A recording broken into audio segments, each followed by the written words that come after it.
एक बात बताऊं, कुछ लोग बेटों के लिए रोते हैं कि बेटा होना चाहिए, बेटा होना चाहिए।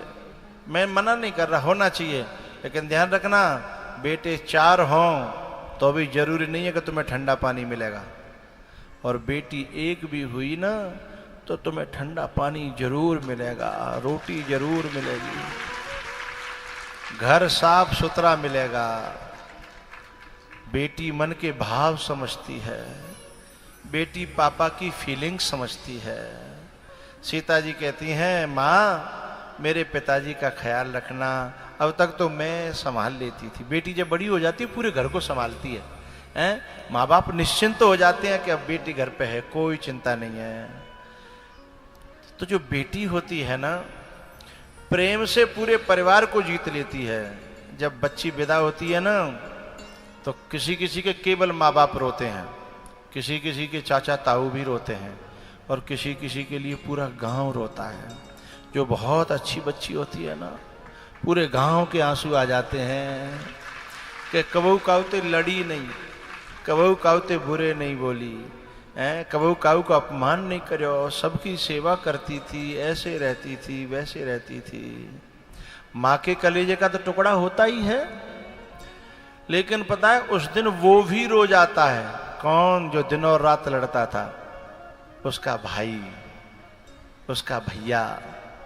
जब वो कंधे पे लाद करके और डोली में बिठाता है और उसके कपड़ों से वो लिपट जाती है और वो पांव फटफटाती है और भैया भैया भैया कह करके कमीज पकड़ लेती है, और जब वो डोली में डालता है ना तो उसकी आंखें देखना तुम आंसुओं से भरी रहती हैं।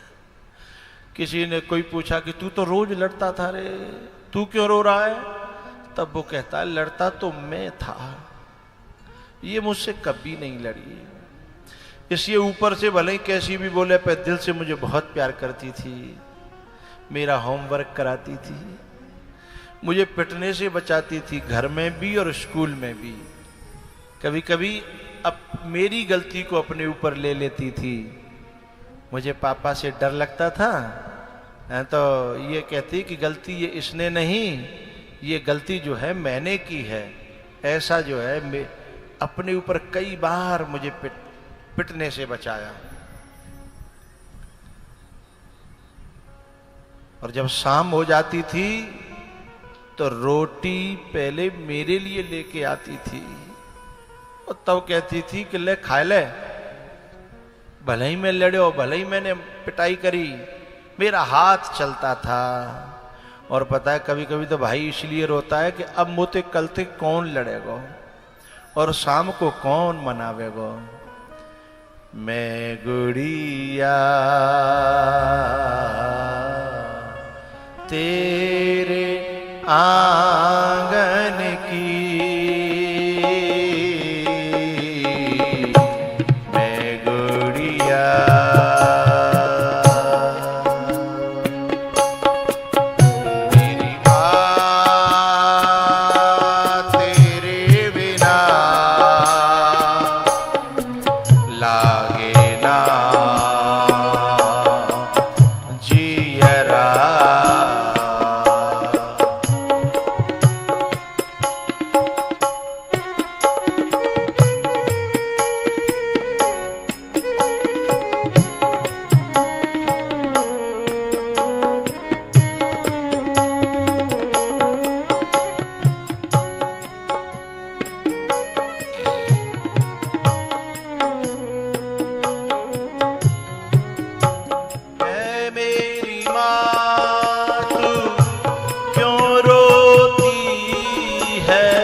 अपने बाप को दुश्मन मानती हैं और कुछ बच्चियां अपनी माँ को दुश्मन मानती हैं, कुछ बच्चियां अपने भैया को दुश्मन मानती हैं।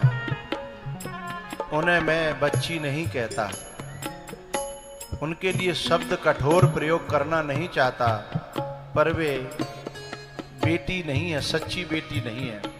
बाप कभी बेटी का दुश्मन नहीं होता, भैया कभी बहन का दुश्मन नहीं होता। पता है भैया इतना प्यार करता है अपनी बहन से, पर वो समझ नहीं पाती।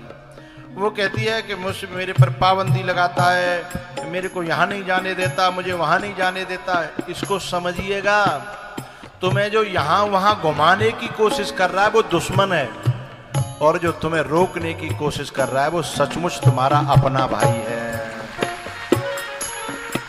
जो तुम्हें घुमाने की कोशिश कर रहा है, मॉल ले जाने की कोशिश कर रहा है ना, वो तुम्हारा हितैषी नहीं है, वो लुटेरा है। उसे 38 टुकड़े करने में देर नहीं लगेगी। बस भाई ये चाहता नहीं है, भाई ये चाहता नहीं है कि मेरी बहन पर कोई उंगली उठाए, मेरी बहन को कोई ऐसे देखे और मैं उसकी आंखें निकालने पर मजबूर हो जाऊं। ये भाई चाहता नहीं है, इसलिए हमेशा पाबंदी लगाता है, वो रोकता है। और ऐसे भैया को जो बहन समझती नहीं है वो बहन नहीं है। अरे तूने राखी बांधी थी ना, तो भैया ने हाथ ऐसे किया था। उस समय वो राखी कोई केवल धागा नहीं था, तेरी सुरक्षा का दायित्व था। लेकिन उसकी तू भी तो मदद कर, तू भी ऐसी जगह मत जा के उसे हाथ उठाना पड़े। और हाथ उठाने के बाद में पता है, यदि घटना दुर्घटना में बदल गई तो तेरा भैया भी जेल में होगा, फिर तुझे क्या फायदा होगा। अच्छी बच्चियां जो होती हैं वो समझती हैं कि मेरा भाई मुझे बहुत प्यार। भैया के प्रेम को समझना बड़ी मुश्किल बात है, क्योंकि वो मुंह का बुरा होता है, लेकिन दिल से बहन से बहुत प्यार करता है। कोई उसके बारे में कुछ कह के तो देखे, उसे सहन नहीं होगा। तो जो बहन अपने भैया से प्यार करती हो, तो उसे दुश्मन मत समझना, उसकी बातों को समझना। कुछ कुछ बेटियां अपने बाप के प्यार को नहीं समझती। बोले पापा मेरी खुशी नहीं चाहते हैं, बिना पूछे बिना ताछे कहीं दुष्ट लड़कों से अपने संपर्क कर लेती हैं और फिर उसके साथ जाने की कोशिश करती हैं। वे बेटियों के नाम पे कलंक है। और ध्यान रखना, यदि वो चली भी गई तो जिंदगी में कभी खुश नहीं रह सकती, क्योंकि उसने बाप को धोखा दिया है, माँ को धोखा दिया है। अपने गैया जैसे माँ बाप को धोखा दे करके जो जा रही है और ये कह रही है मेरी पर्सनल लाइफ है, हैं? तू पर्सनल लाइफ को आसमान में तो लेके आई। माँ बाप का कोई कर्जा नहीं है, उसने पढ़ाया नहीं, उन्होंने पैदा नहीं किया, उन्होंने पाला नहीं। वो जो है फटी पनैया पैर के मेहनत कर रहा है, पल्लेदारी कर रहा है कि मेरी छोरी सुख में पहुंच जाए, और तू धोखा दे करके ये करी कि मेरी खुशी नहीं चाहता। अरे उस बाप को जो धोखा देगी, ऐसे हितैषी को, उसे परमात्मा कभी क्षमा, वो धोखेबाज है। और मैं एक बात और कहना चाहता हूं उन लड़कों से, जो लड़के ऐसी लड़कियों के साथ शादी करते हैं, धोखे में मत रहना, वह भी नीले ड्रम में भर के रख देगी तुमको, ध्यान रखना। हाँ, वो भी धोखे में न रहे। जो पालने वाले बाप को छोड़ के आ गई तेरे साथ में, जन्म देने वाली माँ को छोड़ के आ गई है, वो तेरी सगी रहेगी। हाँ, ध्यान रखिएगा। हाँ, जो अपने माँ बाप के साथ वफादार है वो तेरे साथ में भी वफादार होगी। जो अपने भैया के साथ वफादार है वो तेरे साथ भी वफादार होगी, हैं? जो अपने परिवार के साथ वफादार है वो तेरे साथ भी वफादार होगी। जब कभी कोई लड़की कोई बात पड़े, दुनिया को ठोकर मार दे अपनी मां के लिए, वो लड़की सदा वर्ण करने योग्य है, जीवन में साथ निभाने के योग्य है।